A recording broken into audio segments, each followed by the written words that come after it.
morning's gospel is of a poor blind beggar. His name actually comes to us through tradition. His name is given to us as Bartimaeus. Usually that means that he went on to be known, a well-known Christian, maybe even a priest or a bishop in some cases.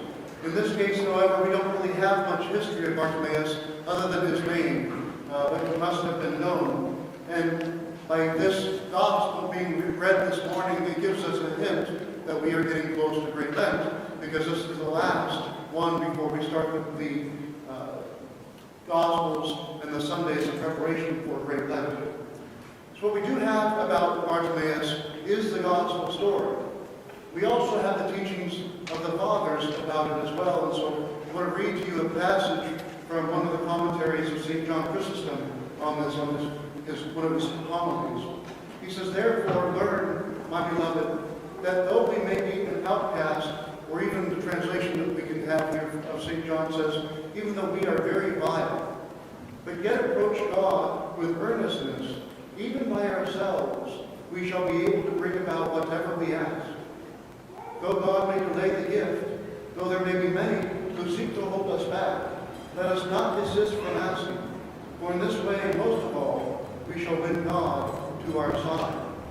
It's quite a powerful statement that St. John is saying here.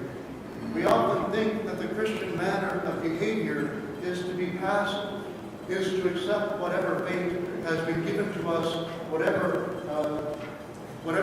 the Lord wills, as we sometimes think.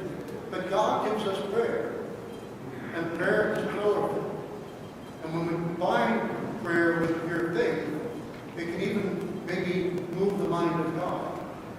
Bartimaeus is an example of this kind of prayer. It's earnest, it was persistent, and he was eager to communicate with God. He humbled himself. He understood his position, but he was bold in his request. And no one was going to discourage him, even though people tried. We often know what we want to pray, but sometimes we're hesitant to ask. We think maybe it's too selfish. Maybe it's not God's will. These are all good thoughts. They are probing thoughts, prompting us to examine what we are asking for. St. Paul even speaks of this in 1 Corinthians when he says everything is permissible, but not everything is beneficial. So we have to make good choices and have to have good judgment in our prayer. And maybe even more, we have to take responsibility for our prayer.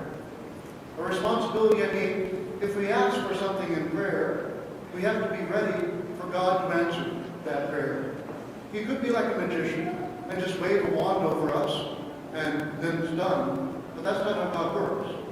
He expects us to put in some of the effort. People come to me and say, "Father, I don't feel God hears my prayers. I don't feel like I'm close to Him." He says, they'll say, "I need more patience. I need to eat less. I need to have less anger." Well, are we doing anything to help with these things? Or are we just expecting that magic wand to be waved over us? Are we spending more time in prayer and more time with God when we feel we're not as close to Him? Are we working on our patience? Are we being patient with others? Are we making an effort to eat less? Are you being less reactionary with people? Are we working on having more peace? If we're not making the effort on our part, God is not going to force Himself on us and do His part. When we ask God for something, we must be prepared for to do what we are asking for. Part of that is making a request for ourselves, in reality for others. When we ask for forgiveness, have we forgiven other people? When we ask for peace, are we making other people's lives peaceful? Are we a stumbling block for others, and then ask God to remove temptation from us? When we are sad and discouraged, that is maybe the most time that we should be encouraging others and offer comfort. And this is how we can have our prayers answered. With all the divisions that exist in the world today, I offer today consideration. Whatever prayer you've been praying, whatever has been weighing on your heart, whatever thing that you have been struggling with recently and asking God to help with, reach out to someone else in a similar situation and encourage them.